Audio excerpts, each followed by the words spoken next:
지난 시간까지 해서 일반 국민의 권리에 관한 관계는 다 마무리가 됐고, 지금 이제 국민의 극히 일부, 공무원이나 뭐 군인, 교도소 재소자, 이와 같은 특별한 국민에 관계되는 특별한 권리무 관계, 즉 특별행정법 관계, 여기에 관해서 이제 다룰 시간이거든요. 여러분들도 이제 특히 공무원 시험 준비하는 친구들은 이제 여러분들이 공무원 임용과 동시에 일반 국민의 지위와 특별행정법 관계로서의 기관 담당자 공무원 신분의 지위, 이중적 지위를 갖게 되죠. 그래서 앞에서도 행정주체, 행정기관 공무원 이래가지고 이제 그 3자 간의 미묘한 차이를 우리가 살펴봤죠. 그래서 공무원은 이중적 지위, 행정기관 담당자로서 공식적으로 권한을 행사할 수 있는 반면에 또 개인의 지위에서 뭐 부동산 거래를 한다든가 주식 거래를 한다든가 뭐 술을 사 먹는다든가 이런 이제 권리 주체로서 지위도 갖게 되죠. 그래서 또 이제 여러 가지 이 특별행정법 관계도 이건 행정법 총론이기 때문에 그 총론적인 추상적인 이론만 다루지 이제 구체적으로 공무원의 일반 국민에게 허용되지 않는 그 의무 이런 게 어떤 게 있고 그 의무를 위반할 때 어떤 종류의 징계에 처하는지 징계 절차는 어떤 건지 그 구제수단은 어떤 건지 이런 것들은 강론에 가면은 공무원법이라는 제목으로 5편에서 다루게 돼요. 그래서 이제 여러분들이 이제 나중에 공무원이 될 때 여러분들의 그 지위가 어떤 건지는 여기 총론 공부에서는 조금 추상적이고 바람 잡는 그런 건데 이제 강론을 공부하게 되면 여러분들이 그 어떤 권리를 갖고 어떤 의무를 그 부담하게 되는지 아마 좀 실감나게 다가올 겁니다. 그래서 저도 수험생 때 사람인지라 내 공무원이 되면 이런 권리가 있구나 뭐 이런 거를 남의 일이 아니라는 듯이 바로 곧 합격할 것처럼 그죠? 누구나 다 기대는 그렇게 하지만 어쨌든 그게 조금 실감나게 다가온 기억이 있는데 상세한 거는 역시 강론에서 다루게 됩니다. 자, 일단 행정법 관계는 똑같아요. 권리무 관계다. 근데 이제 특별한 관계다라는 거죠. 근데 옛날에는 이게 용어가 특별 권력 관계라고 명칭 자체도 달랐고 그 이론이 완전히 달랐어요. 그래서 이 전통적인 행정법은 권력 관계 중심이라 그랬죠. 독재 정권 생각하면 돼요. 모 작자는 전두환이가 뭐 쿠데타 빼면은 정치는 잘했다 그랬는데 그거는 한국 현대사에 관해서 유치원생 정도의 지식만 있어도 할 수 없는 소리죠. 왜냐하면 전두환이라는 그 살인마가 쿠데타 저질러가지고 광주 학살로 거의 끝났어요. 그리고 나서 대통령에 취임해가지고 국민의 자유 권리를 보장하고 권력 남용을 하지 않았어요. 법 위에 군림했던 거죠. 지금 뭐 재앙적 대통령제라고 얘기하지만 이 전에도 잠깐 얘기한 것 같아요. 재앙적 대통령제는 김영삼 정권 말기에 지지율이 한 자릿수로 뚝 떨어졌죠. 그 자식놈들 그 부정부패 때문에. 그때 완전히 힘이 빠진 대통령을 조롱하기 위해서 조정동 여기서 조롱하기 위해서 쓰인 말이지 그게 현실적인 용어가 아니고 그 다음에 대통령 권력이 강력할 때는 그거를 갖다가 어때요? 비판하기 위해서 썼던 거지. 그것도 민주 계열의 대통령이 집권하고 있을 때만 그런 용어를 쓰지 이명박 박근혜가 집권하고 있을 때는 그런 표현을 쓰지 않았죠. 이거는 어떤 그 재앙적 대통령제라는 거는 우리나라 헌법 구조를 잘못 알고 있는 전혀 법적인 시각에서 잘못된 용어고 실제 사용되는 걸 보면은 대통령을 조롱하거나 민주 진영의 대통령을 갖다가 비판하기 위한 정치적 동기로 쓰는 거예요. 그러니까 여러분들은 저하고 같이 공부하는 정통의 법학을 공부하는 입장에서는 그런 법적으로 맞지도 않는 그런 부적절한 용어를 쓰면 안 돼요. 아니 지금 문재인 대통령이 재앙적 대통령입니까? 아니 일개 그 부도 아닌 그 부처청이거든요. 부 밑에 처가 있고 처 밑에 청이 있어요. 그럼 대통령의 입장에 대통령 그 밑에 기관으로 국무총리 있고 각부 장관이 있고 그 밑에 처장이 있고 그 밑에 청장이 있는데 그 청장 하나 제대로 징계도 못하는 권력 이게 재앙적 대통령제입니까? 말이 안 되는 거죠. 그거는 그래서 어쨌든 그거는 정확한 용어가 아닙니다. 전두환이는 일시적인 쿠데타로 국민을 살해한 그거로 끝난 게 아닙니다. 그 집권 내내 온갖 의문사, 인권 유린, 그러니까 그 정치 자체가 권위주의라고, 독재 그 체제 중에 가장 해로운 게 전체주의, 그 다음에가 권위주의, 이승만, 박정희, 그 다음에 전두환, 노태우, 이때를 권위주의, 민주주의 체제로 인정을 안 하는 거예요. 아니, 반민주 체제를 갖다가 반민주 정치를 잘했다고 말하면 대한민국 공무원 자격이 없는 거예요. 구급 공무원이라 하더라도 그런 마인드를 갖고 있으면 자격이 없는 거예요. 하물며 대통령을 꿈꾸는 자가 그런 망발을 하고 대가리에 그런 거밖에 안 들어있다는 거는 진짜 분노를 참을 수가 없는 거예요. 그거는 법을 배우지 않아도, 법에 관한 전문 지식이 없어도 기본적인 상식에 속하는 문제죠. 그때 독재 정권 때 공무원을 갖다가 관권 선거, 정권의 앞잡이로 통제하기 위한 그 필요해서 생긴 이론이고, 그걸 뒷받침했던 쓰레기 어용학자들이 만들어낸 이론이 바로 특별권력관계 이론이에요. 그러니 우리나라는 이제 어쨌든 민주화되면서 이런 이론이 거의 파탄이 났죠. 자, 그러다 보니까 여러분, 이미 시대착오적인 이론, 거의 파탄난 이론이 출제 빈도가 높을까요? 출제 빈도가 많을까요? 많을 수가 없겠죠. 그래서 특별권력관계는 완전 파탄난 거예요. 완전 파탄났고, 지금은 이제 변형, 수정된 것만 인정되는데, 거기 관련되는, 권리구제가 관련되는 뭐 판례, 이런 것들이 이제 중요한 쟁점이 일부 가끔 출제되는 거예요. 자, 한번 일단 역사적인 의미지만, 그래도 이게 어떤 이론이었나 한번 봅시다. 자, 권력관계 중심이었는데, 일반 권력관계, 특별 권력관계. 일반 권력관계는 이미 다 공부를 끝났고, 일반 권력관계는 국민이 국가의 통치권에 복종하는지 당연히 성립되는 법률관계. 국민이 누구나에게 발동하는 권한이, 권력이 통치권, 일반 권력이에요. 얘는 법치주의가 전면적으로 적용돼요.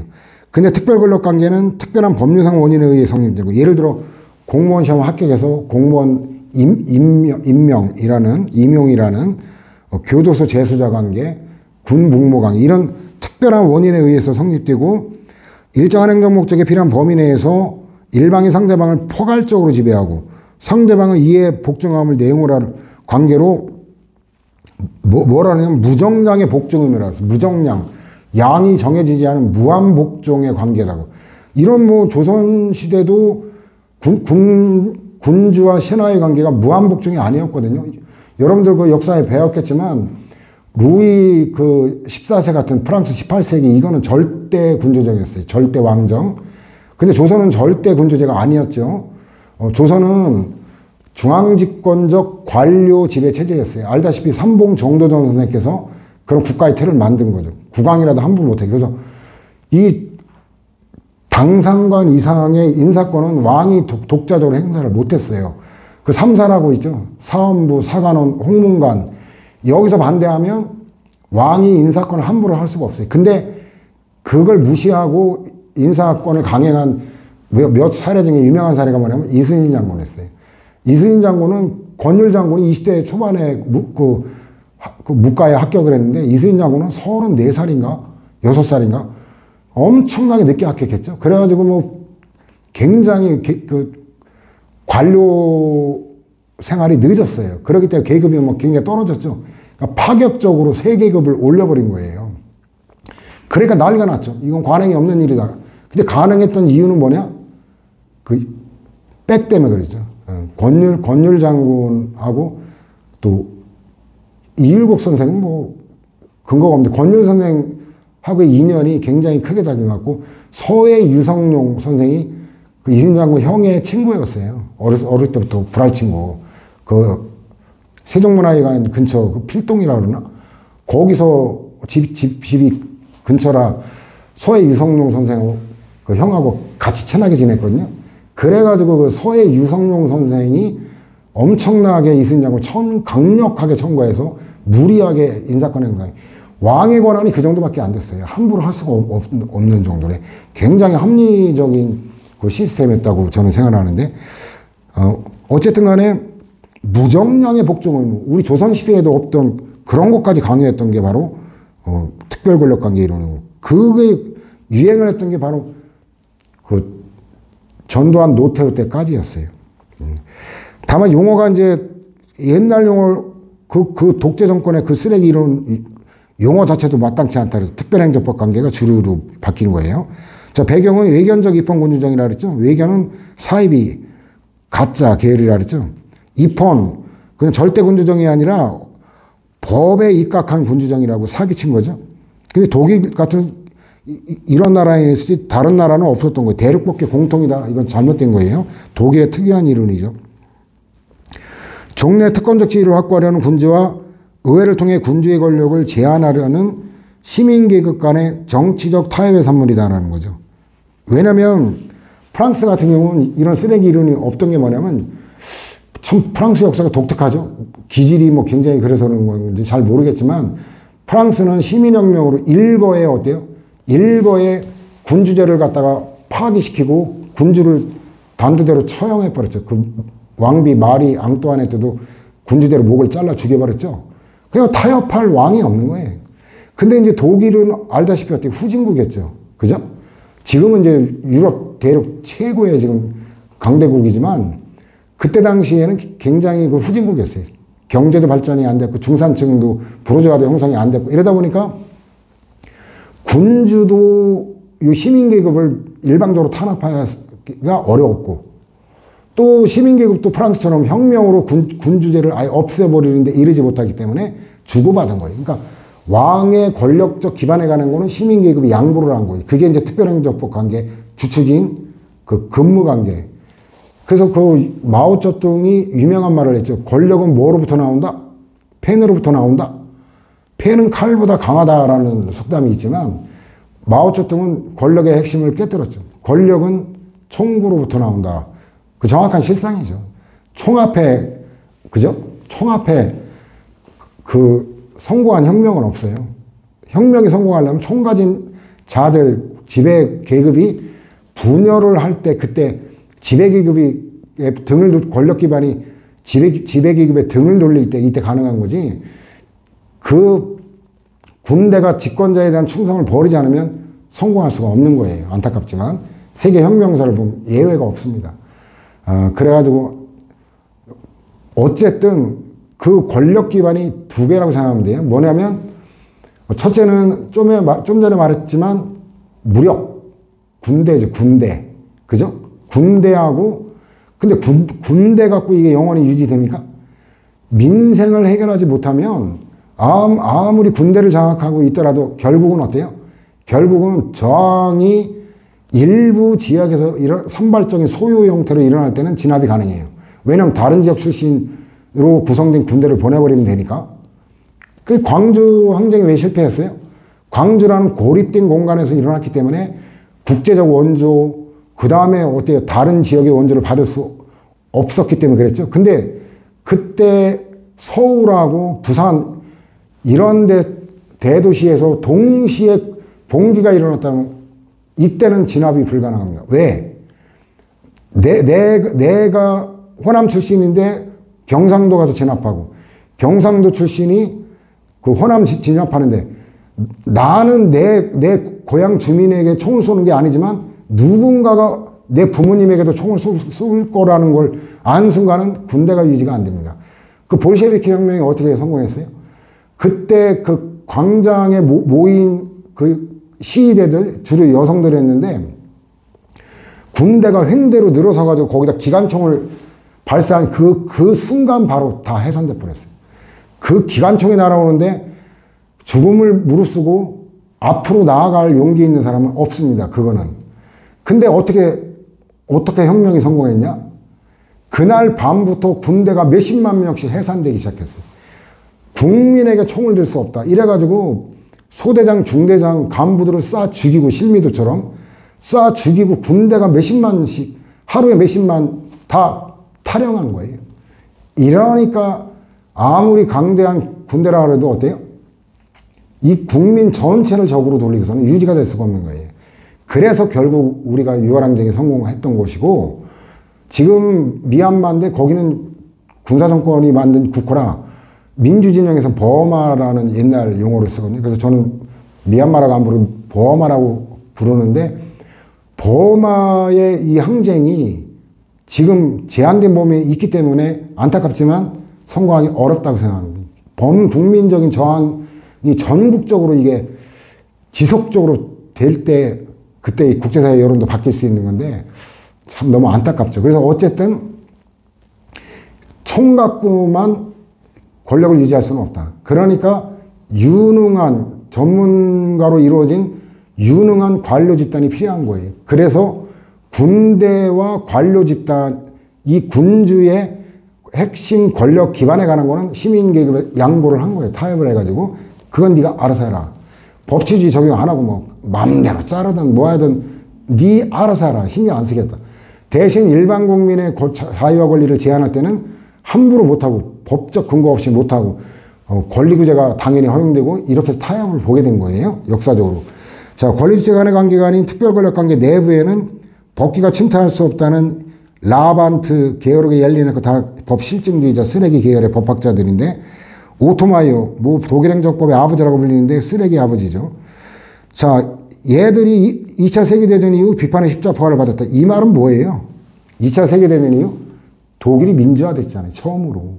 그 직전까지 그 지긋지긋한 그 히틀러라는 시대의 살인마 치하에서 신음하다 민주화가 되니까 비판을 받게 된 거예요. 그러니까 특별권력관계 이론이 민주주의 이론이 아니었다는 게 여기서도 증명이 되죠. 특히나 1972년 독일 연방헌법재판소의 수용자 판결, 이 수용자 관계에도 법치주의가 적용된다는 역사적인 판결인데 독일이 이렇게 인권의 역사적인 판결을 내릴 때 대한민국의 1972년 10월 17일은 다카키 마사오의 2차 군사 반란 10월 유신이 선포됐던 거예요. 우리는 완전히 거꾸로 가고 있을 때 독일은 미래를 향해 엄청난 족적을 남긴 판결을 내었죠. 그 수용자 판결 아주 유명한 판결인데 자, 이론적 배경인데 불침투성 이론인데 당시 이력서는 법규 개념을 인격 주체 상호간, 이 핵심이 인격 주체예요. 인격 주체가 권리 주체라 그랬죠. 권리 주체 상호간의 의사의 범위를 정해주는 거로 국가 법인이죠. 권리 주체예요. 국민, 자연인이나 법인이니까 얘도 권리 주체죠. 이 상호간, 이게 일반 권력 관계죠.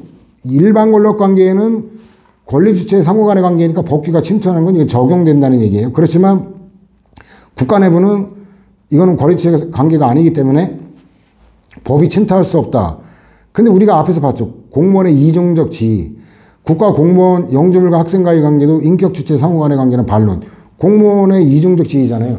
공무원이 행정기관 담당자로서 지위일 때는 그때는 그 권리 주체가 아니지만 근데 공무단인권, 그죠? 공무단인권 뭐 이런 거 관련해서는 기본권 주체, 권리 주체이거든요. 그러니까 이건 기만적이다 그래서 파탄 났죠. 기본권 포기 이론인데 얘들 기본권 포기할 수 없다. 왜냐면 기본권의 양면적 성질, 이게 그 동아적 통합론을 창시했던 루돌프 스메이트 있죠.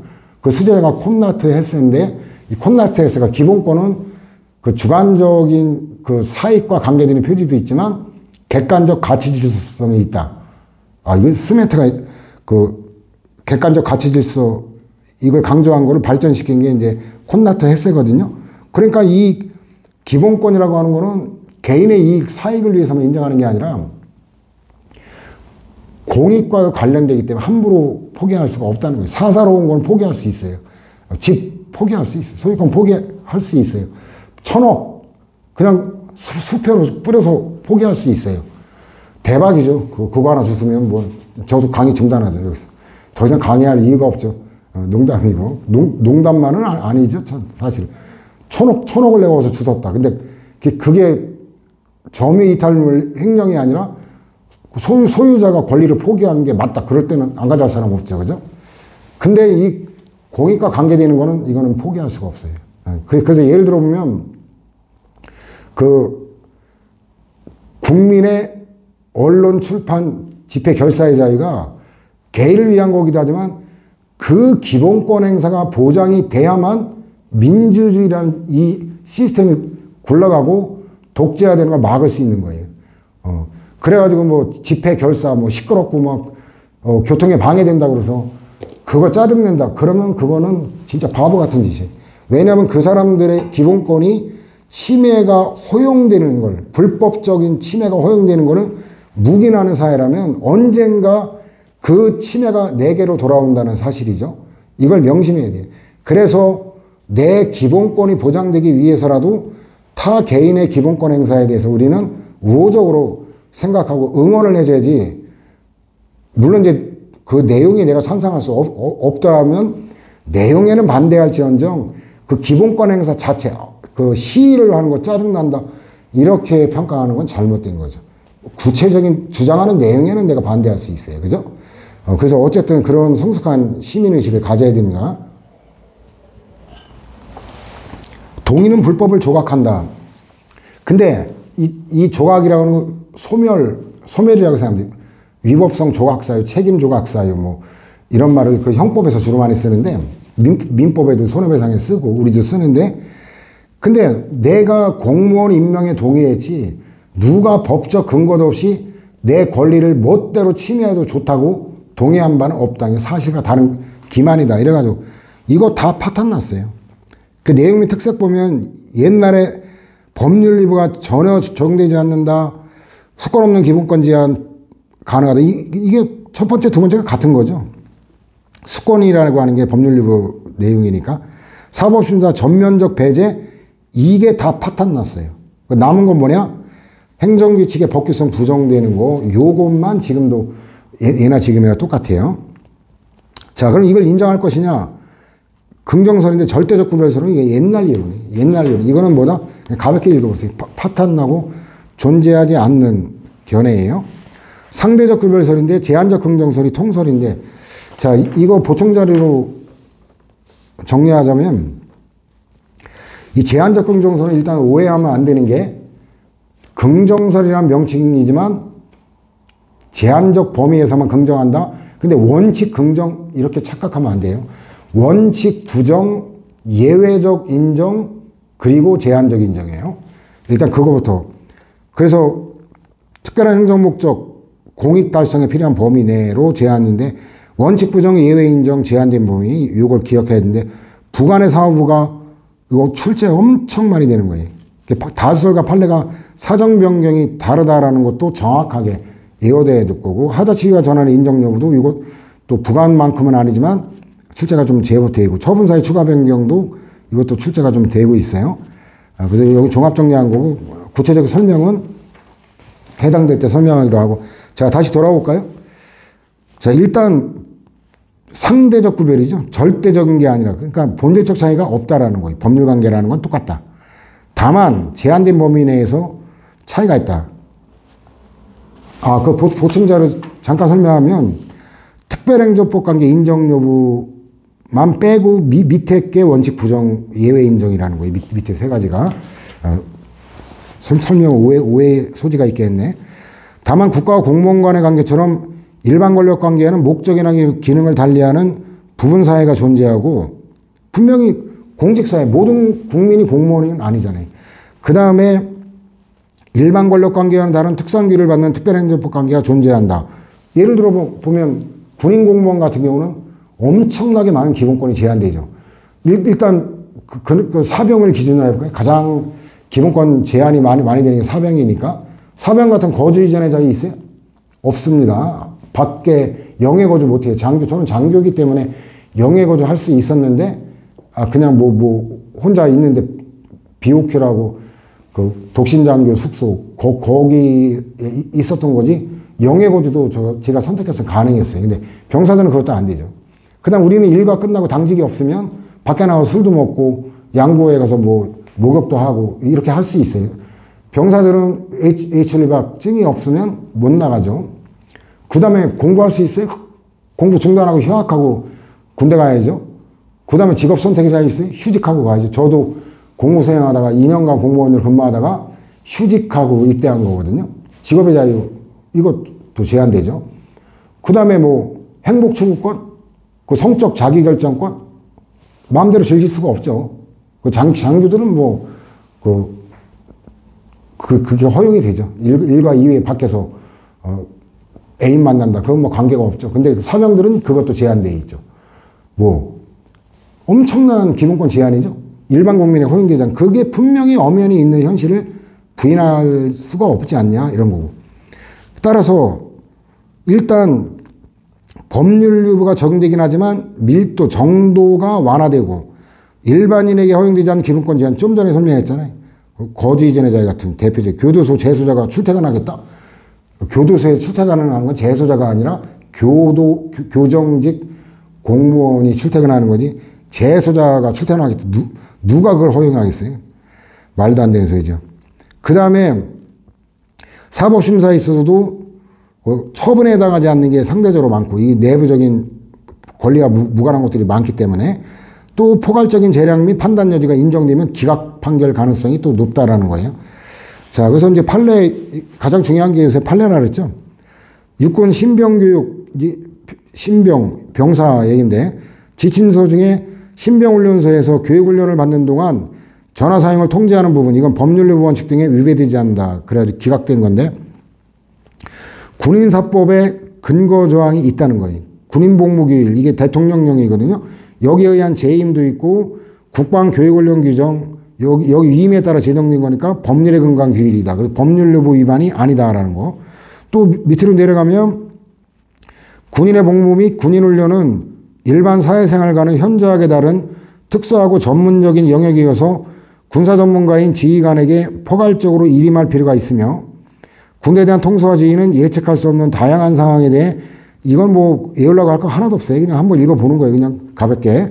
신속하고 전문적 효과적으로 이루어져야 하므로 군인사법에서 군인의 복무에 관한 사항에 관한 규율 권한을 대통령령에 위임하면서 다소 개괄적으로 위임했다. 이러면 일반 국민에 대한 관계는 바로 위헌이 될 수 있어요. 근데 다소 개괄적으로 위임했다고 해서 포괄인 금지 원칙에 어긋난다고 보기 어렵다. 일반 국민이었다면 이거 위헌이 났을 거예요. 개괄적 위임은 안 되는 거거든요. 물론 정도가 다소라는 이제 완화된 표현이 있지만 일반 국민하고 차이를 한번 일단은 비교를 해야 되죠. 여러분들은. 그게 어딨냐면 그 1권에 266에 있어요.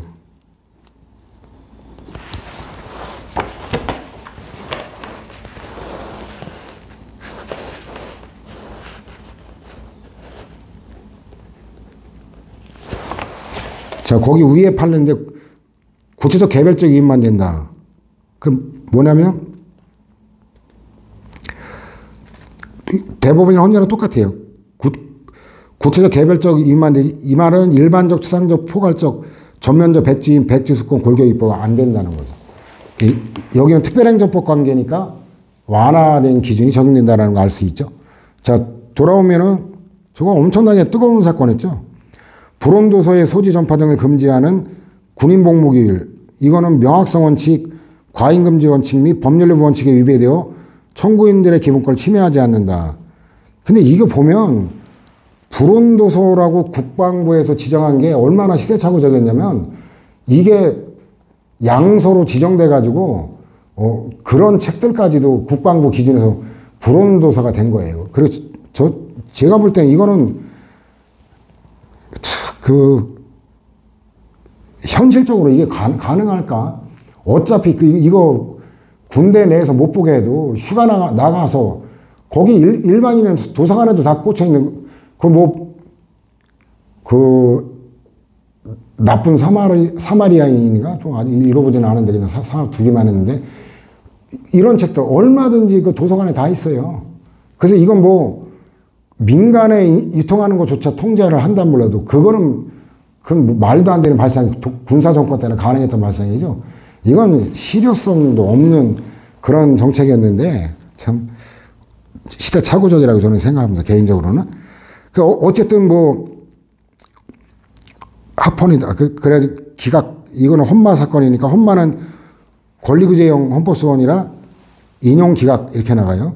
근데 헌바, 그 위헌소원이나 위헌법률 심판, 헌가 사건 이런 거는 위헌 합헌 헌법 불합치 이렇게 나가죠. 한정위헌 한정 합헌 이렇게. 그다음에 이제 간부들에 관한 얘기죠. 육군 3사관학교. 저도 여기 출신이거든요.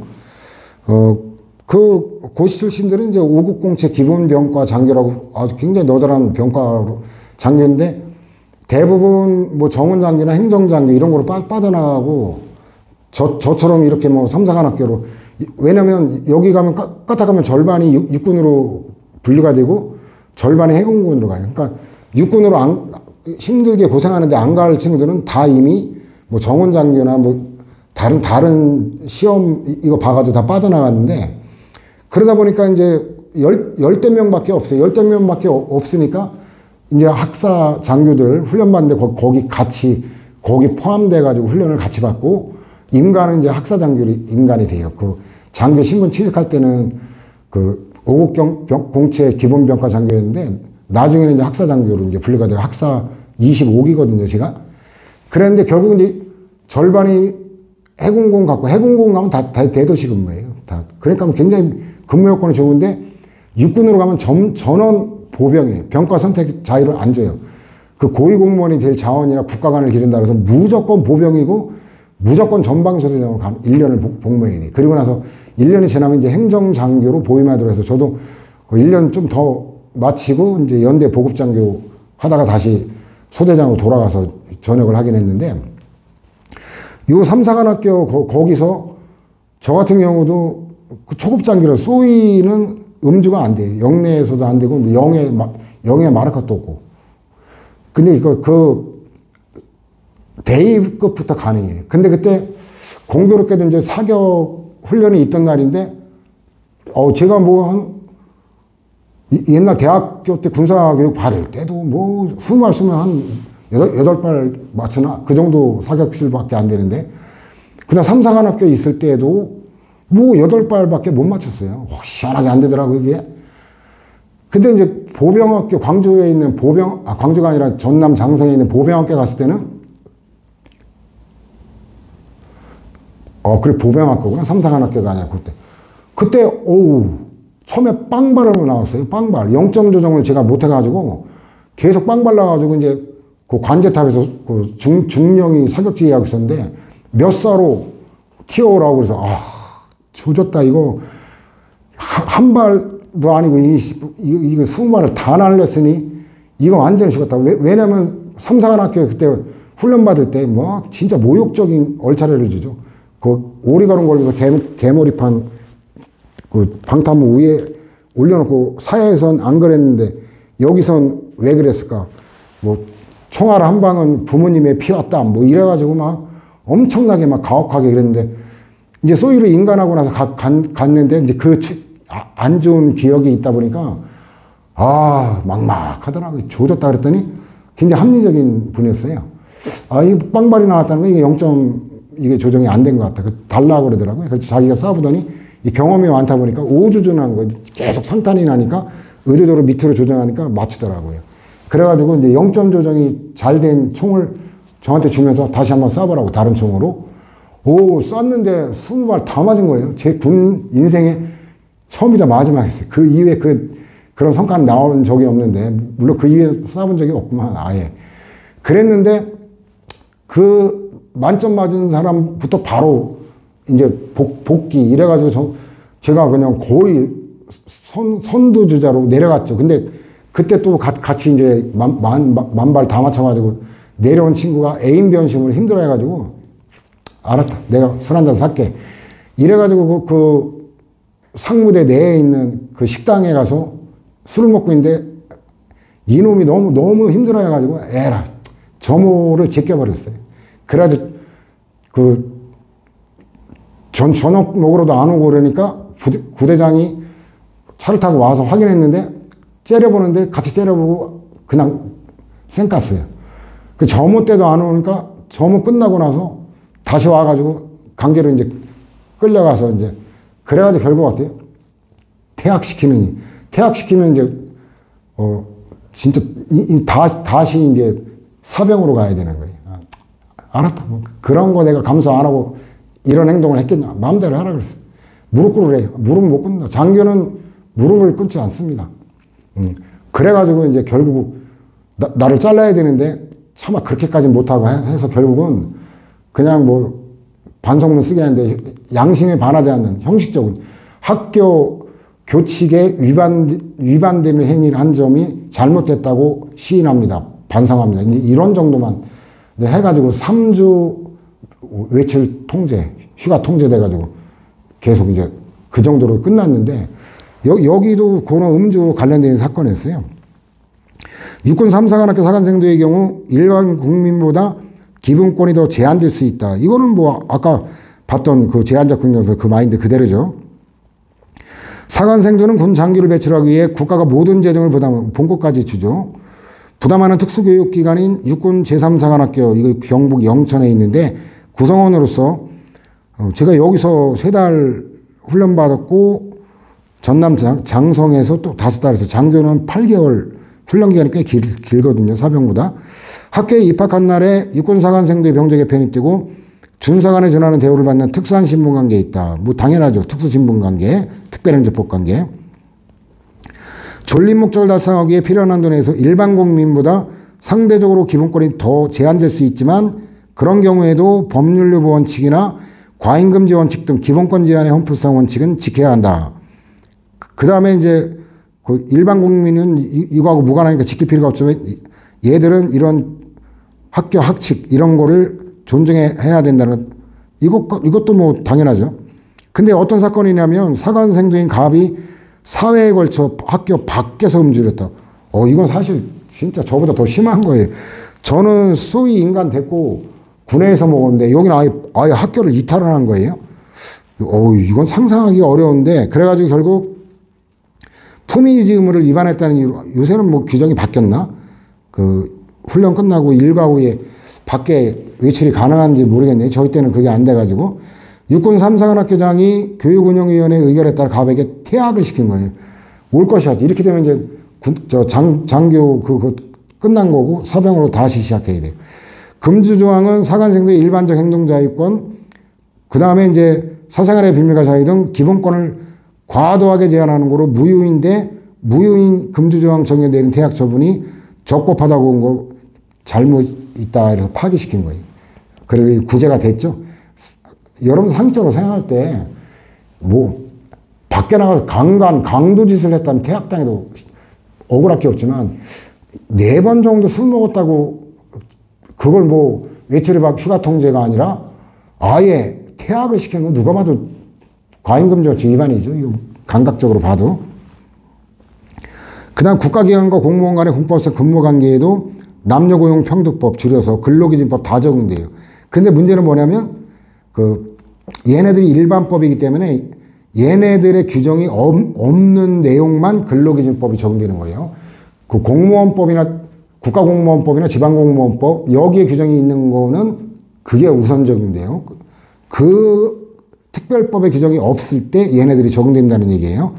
그 다음에 교육공무원법 등에 따라 조교로 임명되어 교육공무원 내지 특정직 공무원의 신분을 부여받는 경우 기간의 정함이 없는 근로자료의 전환에 관한 이게 뭐냐면 이제 2년간 이거 계속 어때요? 계속 갱신해서 이렇게 되면 그 전환 무기직으로 전환이 되는 그 내용인데 요거를 국가 공무원 신분인 조기관의 근무 관계에 곧바로 적용할 수 없다. 요런 게 그래서 지랄이에요. 뭐가 특별한 규정인지. 이거는 특별 규정이기 때문에 기간제법 이런 게 적용이 안 되고 교육공무원법이 먼저 적용되는 거. 이거는 좀 외워둘 필요가 있죠. 그 다음에 이제 특별권력관계 수정설인데 이건 내부관계, 외부관계 구분론인데 이름도 재미있죠. 울래, 말래, 울래, 말래. 근데 별로 썩 신통치도 않고 지지를 받지도 못하는데 금년도가 한번 출제가 됐죠. 옛날에 출제됐고 거의 안 되다가 최근에 뭐 또 출제가 된 바 있는데 이건 둘로나 기본관계, 외부관계, 경영서행관계 나눠가지고 기본관계만 사법심사 가능하고 경영서행관계, 내부관계 안 된다. 근데 이거 외부관계 외울 게 없어요. 뭐냐면 그 특별행정법 관계 성립 변경 종류 그 다음에 법적 지위의 본질, 권리와 관계되는 그거가 기본관계. 그러니까 뭐냐면 공무원이 성립되는 게 임명이고 그 다음에 중대한 변경이 진급을 하느냐, 직렬이 바뀌느냐, 그 다음에 종류가 퇴직 파면이죠. 그러니까 성립 변경 종류 대입하면 다 떨어져요. 학생은 입학, 그 다음 정학, 이거는 변경, 재적 퇴학이 종류죠. 군인의 입대가 성립이고 제대가 종류죠. 근데 군인의 입대는 군복무 국방의 의무는 일반 국민에게 있는 거기 때문에 이거는 일반 권력 관계가 논리적으로 타당해요. 입대한 다음에 군복무를 수행하는 게 특별행정법 관계지. 입대까지는 이거는 일반 국민의 지위. 저도 육군 3사관학교에 그때 이제 가기 위해서 이제 머리도 다 깎고 국방부에 휴직하고 이제 그 전날 입소 전날 그 오후에 출발해가지고 대구 내려와서 거기서 관광도 좀 하고 저녁 때 이제 술 한잔 먹고 이제 숙소에서 자고 다음날 오전에 영천 가는 시외버스를 타고 영천에서 다시 삼사관학교까지 가는 그 시내버스를 환승해가지고 도착했지. 혼자 내려갔죠. 뭐 애들도 아니고 뭐 갔더니 뭐 그 정문 앞에 뭐 사람들 엄청 많이 모여 있죠. 막 애인들 눈물 흘리고 막 뭐 끌어안고 난리도 아니고 아이고 참.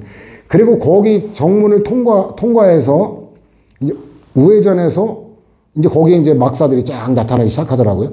막사인데 거기서 신호를 하더라고요. 왼쪽으로 가라고. 왼쪽으로 막사 쪽으로 꺾어져서 일반인들의 시선에서 차단된 그 순간부터 몽둥이 들고 어때 그 장교가 쏘이가 몽둥이 들고 튀어 이 새끼야. 이제 욕과 함께 특별행정법 관계가 시작된 거예요. 그러니까 거기 삼사관학교 정문을 통과해서 우회전해서 막사 거기 좌회전하기 전까지는 일반 국민 지위였죠. 근데 거기서 좌회전 꺾어진 순간부터 지랄 같은 특별행정법 관계가 성립된 거예요. 그러니까 우리의견에는 논리적으로도 문제 있어요. 근데 사례를 판별하는 건 그 발생, 성립, 변경, 소멸 이거 대입하면 다 떨어지기 때문에 교도소 입수, 퇴소 외울 게 없죠. 나머지가 뭐라 때려서 경영수행 강의 뭐 외울 게 없어요. 이렇게 독해로 풀어나갈 수 있죠. 부정선은 가볍게 보면 돼요. 이건 뭐 거의 오늘날 주장하는 견해가 없기 때문에 가볍게 여러분들이 읽어보는 거로 넘기고 그 다음 편에 넘어가면 그 아주 가끔 옛날에 그것도 출제된 건데 개별적 실질적 부정선에 그중에도 일반 권력 관계나 계약 관계나 할 때 권력적 강제 군대 가고 싶어 가요? 교도소 가고 싶어 가요? 뭐 이런 거 감형적 강제 입원 이런 게 뭔가 권력적이랑 다 느껴지기 때문에 애우고 자시고도 없어요. 그냥 읽어보면 저절로 될 거고. 이 성립과 소멸이 그나마 옛날에 출제가 좀 됐던 쟁점인데 일단 큰 분류부터 알아야죠. 법률의 규정에 의한 것만 가능하다. 이거 간단하게 들리죠? 동의에 의한 거. 또 법률의 규정에 의한 거는 기본권 침해가 아주 굉장히 강한 거예요. 강제로 그냥 잡아 가두는 거. 강제 입원시키는 거. 공공조합 강제 가입. 이 변호사협회, 의사협회 이거 가입 안 하면 저 변호사 활동 못 합니다. 수용자 수감, 징집 대상자 입대. 누가 봐도 기본권 침해가 가장 큰 거는 법률의 규정. 그 동의인데 임의적 동의 정성 판서도 제 싫으면 그만이다. 그죠? 그런 속담도 있죠. 공무원이면 싫으면 공무원 응시를 안 하면 되는 거예요. 이따가 싫으면 저처럼 나와도 그만인 거고. 뭐 국공유 갈지 사립 갈지 국공유도관 이용할지 사설 독서실 이용할지 뭐 이런 거. 별장 우체국장 안 하면 그만이죠. 신청 안 하면. 의무적 동의인데 학령화 등의 제약이 의무고요. 중학교까지는 의무적으로 동의하도록 되어 있어요. 그래서 저도 이제 그 아들 녀석이 중학교 2학년 올라가자마자 학교 그만두고 싶다 그래가지고 그냥 그래가지고 그때 학교 그만뒀는데 중학교 의무교육이라 학교에서 정기적으로 이제 그 편지가 오는 거예요. 그 의무교육 그 대상자이기 때문에 그 자녀를 학교에 보내는데 동의를 안 해주시면 과태료 부과 대상이 된다고. 계속 한 3번인가 날아왔는데 이제 아들 녀석이 검정고시 합격하면서 이제 중학교 졸업 자격을 획득하니까 이제 그때 이제 과태료를 낼 위험에서 벗어나게 됐죠. 그래서 소멸 원인 목적 달성 쉬워요. 학교 졸업, 뭐 병역 의무 이행, 그다음 수용자 만기 출소 같은 거. 지가 자발적으로 나온 거. 제가 다 했네. 공무원은 사표냈지, 고등학교 2학년 중퇴했지. 권력 주체가 일방적인, 저는 이거하고는 달라요. 대학 파면하고는 다릅니다. 이건 뭐 외울 것도 없지, 뻔한. 그 다음에 특별한정법과 종류는 140하고 연결된다 그랬죠. 공법관계, 사법관계 중에. 얘는 당연히 공법관계. 공법상 근무관계인데 공무원, 군복무, 그 다음에 사관생도로서 훈련 받고 그런 거. 영주물 우리가 행정조치를 받죠. 그거 알면 뭐 뻔한 거. 특별감독관계는 특허기업이 허가기업은 일반 국민에게 발급하는 거, 이거는 일반 권력 관계예요. 그 다음 공무수탁 사인. 그 다음에 공포성 사단 관계. 이 사단도 배웠잖아요. 조합과 조합원의 관계. 특별 권력 관계하는 국가 납세자. 납세 의무는 일반 국민의 의무죠. 특별한 국민만 내는 게 아니라 일반 권력 관계죠. 그 권력도 목록을 알아둬야죠. 명령권, 징계권, 행정규칙, 재정권. 명령권인데 명령에는 강제가 따른다라는, 명령에는 처벌과 강제가 따른다. 세트 개념으로 이해하면 되죠. 명령 강제할 수 있다. 개별적 구체정식이 지시, 직무명령이거든요. 여러분들 공무원 되면 이제 과장님이 불러가지고 아무개 주무관, 잠깐 와보게. 그럼 이제 가서 뭐에 관해서 실태 파악해서 보고하라. 뭐 이러면 그런 게 이제 직무명령, 개별적 구체적인. 일반적 추상적인 실시하는 게 행정규칙이죠. 훈령, 영주물 이용규칙. 이거 행정규칙 목록에서 또 다루기 때문에 여기서 넘어가도 돼요. 특별명령인데 이거 가볍게 보면 돼요. 거의 인정이 안 됩니다, 오늘. 그러니까 주체가 구성원의 지위, 이윤관계 등의 고건적으로 말하는 일반적 추상적 명령. 그러니까 뭐냐면 행정규칙 중에도 구성원의 지위, 이윤관계, 기본권과 관계 중요한 거를 별도로 특별명령으로 부르자라는 거예요. 공무원 임용, 승진, 복무에 관한 거, 입학, 졸업 이런 중요한 거. 즉 행정규칙 중에 그 사무 처리의 기준 조직에 관한 걸 제외한 구성원의 법적 지위, 이윤관계, 이 기본권과 관련되는 중요한 거는 별도로 행정규칙과 구별해서 부르고 법규성을 인정하자. 근데 결론은 부정입니다. 그래서 관습법에 의한 거 인정할 수 없다는 거 41페이지하고 연결해 봤죠. 그래서 온라인 인정이 안 되는 거기 때문에 가볍게 보면 될 거고. 다음 페이지 가면 징계권인데 이건 내부 질서 유지하기 위해 질서 문란자에 대해 제재나 강제 등 징계벌을 가할 수 있는 건데 징계권은 특히 상대방의 동의에 의해 성립하는 경우 공무원 임명 이때는 배제, 박탈, 파면에 그쳐야 되고 법령에 의해 성립하는 경우에는 법령이 정한 한계에 대해서만 행해야 된다. 아니 이상하죠? 뇌물 받았는데 어때요? 파면에 한정해야 된다. 오해하면 안 돼. 뭐냐면 징계권의 내용이 그런 거예요. 징계권에. 이 공무원법에 보면은 징계 종류가 6가지. 파면, 그 해임, 강등, 정직, 여기까지가 중징계라 그래요. 그 다음에 봉급 깎는 거, 감봉 견책, 이게 이제 경징계라고 그러는데, 강론에는 징계 종류 6가지 생으로 묻는 출제가 제법 돼요. 최근에도 되고 있고, 그 최규수 선생은 징계 종류, 입에 줄줄 나오면 돼요. 이거 두 문자 딸라고 하지 말고, 파면해임 강등, 강등 정직, 그 다음에 감봉 견책, 이러면 되죠. 중징계, 경징계도 같이 외워야 되고, 징계권의 상한이 가장 중징계 중에 그 최상한이 파면이에요. 형사처벌은 징계권이 아니라 일반 권력이에요. 일반, 바로 밑에 나오죠. 특별 권력이 아닌 일반 권력, 이 형벌권. 그러니까 공무원이 뇌물 받으면 결론은 뭐예요? 파면될 수 있을 뿐더러 형사처벌 별도로 되는 거예요. 경찰권, 과세권 다 일반 권력. 행정규칙, 재정권은 2편에서 다룰 거고요. 특별 권력의 한계, 뭐 똑같은 얘기 나와요. 뭐 필요한 범위 내 비례원칙, 법적 근거, 법률 여부. 사법심사, 전면적 부정 오늘날 존재하지 않죠. 제한적 긍정설이 울레죠. 별로 지지를 못 받아요.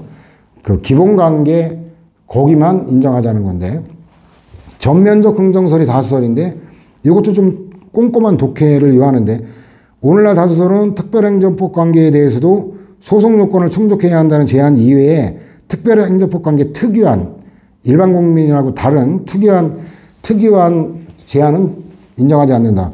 특별행정법 관계는 공법관계이기 때문에 처분성이 인정되면 항고소송, 부정되면 당사자 소송이 되는 거예요. 다만 전문적 기술적 판단을 요하기 때문에 그 넓은 재량이 인정되기 때문에 결국 기각 판결, 패소 판결 받을 가능성이 일반 국민이 제기하는 경우보다 높다라는 거예요. 이런 면에서 이제 제한적 긍정설의 의미죠. 판례도 마찬가지예요. 특별권력관계라는 용어를 사용하고 있지만 사법심사를 긍정하기 때문에 의미는 현대적 의미예요. 자, 근무관계 서대문 구청장이 역촌동장, 뭐 동까지 의호라고 해서 제가 이렇게 단 건 아니에요. 동장과 구청장의 관계는 이른바 행정상 특별권력관계에 해당. 일단 우리 통치행위 때도 봤지만 통치행위라는 용어를 쓸 거냐 말 거냐. 특별행정법관계라는 용어를 쓸 거냐 특별권력관계라는 용어를 쓸 거냐. 그 다음에 특별행정법관계라는 이유로 사법심사를 배제할 거냐 말 거냐 전혀 별개의 논점이라 그랬죠. 여기도 용어에 관한 거 일단 봤고 두 번째가 사례에 해당하느냐 특별권력관계에 해당이 안 되면 특별한 추가적인 논의를 할 필요가 없죠. 근데 해당된다. 그러면 이제 사법심사 배제를 특별한 논의를 어떻게 결론을 낼 건가? 특별권력관계에 있어서도 위법 부당한 특별권력의 발동을 말미암아 이거 실수예요. 부당은 이건 들어가서는 안 되는 게 실수한 거예요. 이거 신경 쓰지 마세요. 대법관도 사람이다 보니까 실수한 거예요. 권리를 침해당한 자는 행정법의 소송법에 따라 위법 또는 부당한 처분의 취소를 구할 수 있다. 이거는 불가능입니다. 부당은 심판은 몰라도 아까도 얘기했죠. 소송은 이건 기각 판결밖에 못 받아요. 그 다음에 영주물 이용관계 국립대학교 이게 국립교육대학교 사건인데 여러 가지 논점이 있죠. 국립교육대학 학생에 대한 퇴학 처분은 이게 포석과정도 이제 용어 익숙하죠. 그 처분 등 항고소송의 대상 적격이 처분 등인데 처분 등의 개념 정의가 첫째 행정청인이 아니에요. 행정청이 행하는 구체적 사실이라는 법 집행으로서의 공권력 행사 또는 그 거부와 그 밖에 준하는 행정정 이게 처분이고 및 행정심판 재결까지 해서 처분 등이라고 하는 거예요. 과연 이게 그 처분에 해당하는지 포석과정 봐요. 첫째, 국가가 설립 경영하는 교육기관인 동대학의 교무를 통할하고 학생을 지도하는 지위에 있는 학장이 교육 목적 실현과 학교의 내부 질서 유지를 위해 학칙 위반자인 재학생에 대한 일단 학장이라는 행정청이 기관 장자 나오면 행정청 구체적 법 집행 두 번째 요건 충족 그 다음에 공권력 행사 국가 공권력에 하는 징계권 발동 그 다음에 법률에는 안 나오지만 권리 의무의 직접적 변동 초래 이게 이제 판례가 추가적으로 판시하고 있는 건데 학생으로서의 신분을 일방적으로 박탈하는 권리 의무의 직접적 변동 초래죠. 그러니 그런 거 내용을 포섭했기 때문에 국가의 교육 행정에 관한 의사를 예외 표시한 거니까 처분 인정 대상 적격 인정 그 다음에 이제 본안 판단인데 자유재량 행위에 대해서 사법심사 또 가능하다. 학생에 대한 징계권의 발동이나 징계 양정이 징계권자의 교육적 재량에 맡겨져 있다 할지라도 법원이 심리한 결과 징계 처분에 위법 사유가 있다고 옛날에는 바로 각하시켰던 거예요. 위법 적과 따지지도 않고 지금 따진 다음에 위법 사유가 있다고 판단될 때는 취소할 수 있는 것이고 징계 처분이 교육적 재량행위라는 이유만으로 사법심사 대상에서 당연히 제외되는 건 아니다. 대상이라는 부적절한 표현이긴 하지만 각하시킨다는 의미는 아니다 그랬죠. 그 다음에 이제 마지막 본안의 결론 구제가 됐어요. 국립서울교육대학 교수의 학생에 대한 무기징역 처분의 징계 의결에 대해 학장이 징계 재심을 요청하여 다시 개최된 교수회에서 자 이게 왜 위법사유냐 절차하자 표결을 거치지 않았어요. 그 징계 절차가 잘못됐다고 이게 위법이라고 본 거예요. 학장이 직권으로 징계 의결 내용을 변경하여 퇴학 처분한 거는 학칙에 규정된 교수의 심의 의결을 거치지 아니한 거라 위법하다. 그래서 이거는 일단은 구제가 됐어요. 국립대학은 총장 후보자 선정 방식을 학칙으로 정할 수 있고 직선제냐 간선제냐 이거 학칙에 규정되어 있는 기존의 총장 후보자 선정 방식을 학칙 개정을 통해 변경할 수도 있다. 이게 대학 자율권에 관한 논점인데 이 대학의 자율 문제는 헌법에서 주된 논점이 되거든요. 이 알다시피 그 박근혜 때 그때 뭐 완전히 반민주로 거꾸로 돌아갔었죠. 그래가지고 뭐 국립대 통제하기위해서 거의 뭐 압박을 가해가지고 그 간선제 그래가지고 뭐 부산대학교였나 그 교수가 투신 자살하기도 하고 저항하는 의미에서 참 끔찍한 시대였죠. 완전히. 자, 그 다음에 국립대학의 학칙에 규정된 총장 후보자 선정 방식인 직선제를 학칙 개정을 통해 간선제로 변경하는 것은 교육의 본질이나 대학의 자율성을 침해하거나 교육관계법령을 위반하는 게 아니다. 그래서 요런 논점은 그 헌법에 출제 가능성이 더 높긴 해요. 행정법보다는. 교원 또는 교수의 동의 없이 총장 후보자 선출을 위한 기존의 직선제 학칙을 간선제로 바꾸는 것도 가능하다. 교도소 재수자 관계인데 그 헌법소원의 보충성 이거는 이제 최우수단성이라 그랬죠. 일반 법원에 의한 구제가 가능하면 헌법소원 안 받아줘요. 일반 법원에 의한 구제가 안 될 때 최우수단으로 헌법소원 제기할 때만 받아준다.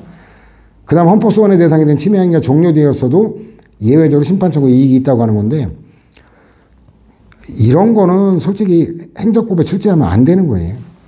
이거는 헌법이라는 과목이 따로 있기 때문에 가능하면 출제를 안 해줘야 되는데 어쨌든 가끔 출제가 되니까 안 볼 수도 없고 서신검열과 서신지연 교부행위인데 권력적 사실행위다. 이거는 행정법 논점이에요. 알아둬야 돼요. 이건 대상적격과 헌법소원 대상적격이 인정된다는 표지도 행정심판이나 행정소송 대상이 된다고 단정하기도 어려울 뿐만 아니라 그러니까 이거는 권력적 사실행위인지 여부가 불분명하다는 얘기네. 단정하기도 어렵고 대상이 된다 하더라도 이미 종료된 행위로서 소의 이익이 부정될 가능성이 많아 헌법소원 심판을 청구하는 외에는 달리 효과적인 구제 방법이 있다고 보기 어렵기 때문에 보충성 원칙에 대한 예외다라는 거고 그 다음 밑에 내려가면 미결 수용자의 서신에 대한 검열이나 이 검열은 권력적 사실행위라고 봐야 되거든요. 검열이 강제로 하는 거지 이게 뭐 동의를 받아서 하는 겁니까? 근데 왜 이렇게 자신이 없는지 모르겠는데 어쨌든 이 검열은 권력적이라고 봐야 되는 거죠. 이런 행위는 헌법상 보장된 통신의 자유나 비밀을 침해받지 아니할 권리 및 변호인의 조력을 받을 권리와의 관계에서 위헌 여부가 해명돼야 될 중요한 문제고 이건 실효성을 잘 봐야 돼요. 뭐냐면 이런 경우는 최초 사건만 받아들여져요. 그 전에 이게 헌법재판으로 다뤄지지 않았던 경우는 해명할 필요가 있죠. 이때는 예외를 인정해서 받아주는 거예요.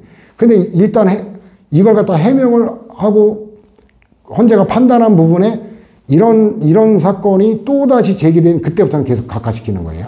이제 해명이 됐기 때문에 더 이상 해명할 필요가 없죠. 그래가지고 헌법 공부하다 보면 이상할 거예요. 근데 분명히 그 권리부의 협의의 소익을 인정받은 거로 내가 기억을 하는데 어떤 거 보니까 뭐 각하됐대? 이게 바로 그거예요. 그러면 실력 있는 교수는 이런 표지를 준단 말이에요. 출제할 때. 그 헌법적 해명이 필요하다. 이 말로 하면 얘가 최초 사건이구나. 근데 이 실력 없는 교수가 사고를 쳐요. 이런 표지를 안 주면 이게 최초 사건인지 해명이 된 이후에 그 다음에 각하된 사건인지 어떤 걸 출제하는지를 알 수가 없잖아요. 그런 또라이들이 사고를 가끔 쳐요. 그런 걸 조금 조심할 필요가 있고 이번에 헌법재판소가 그 임성근 부장판사 전 부장판사 여기에 대해 각하 판결한 거 엮이된 거예요. 왜 이게 가능했냐? 지금 헌법재판관들이 임명된 지 얼마 안 된 짬밥이 없어도 헌법을 모르기 때문에 예전에 헌재 결정을 소화를 아직 못해서 그런 거예요. 적어도 3년이 지나야 3년을 굴러 먹어야 기존의 헌재 결정이 내린 내용을 파악해요. 왜냐하면 이 법관에 관한 탄핵은 최초 사건이거든요. 헌법적으로 해명이 된 바가 없어요. 이거는 인정했어야 되는 거예요. 그러니까 완전히 뭐예요?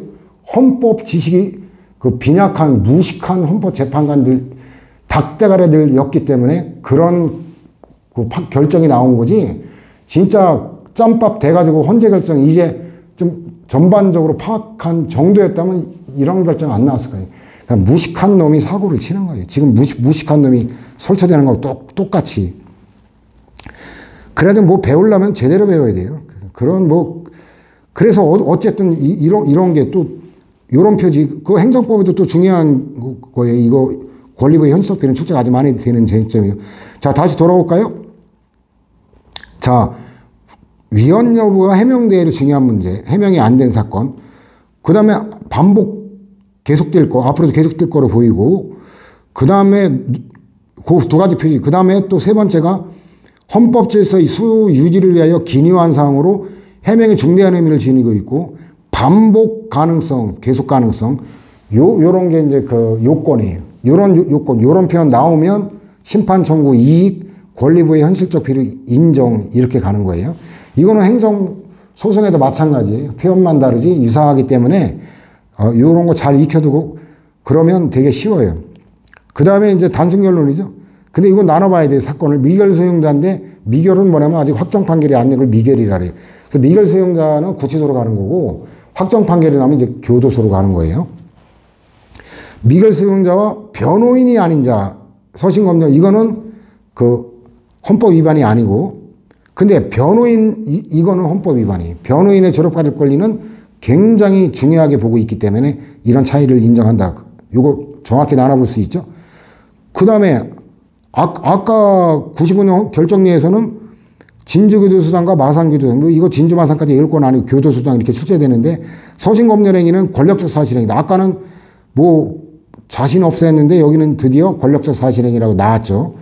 교정시설 소장에 의해 허용된 범위를 넘어 사진 또는 그림 등을 부착한 수용자에 대해 교도관이 부착물의 제거를 지시한 행위는 적법한 직무집행에 해당한다. 그러면 공무집행 방해죄가 되는 거죠. 징벌사유에 해당하는 행위를 했다고 의심할 만한 상당한 이유가 있는 수용자에 대해 조사가 필요한 경우 수용자를 조사 거실에 분리수용할 수 있다.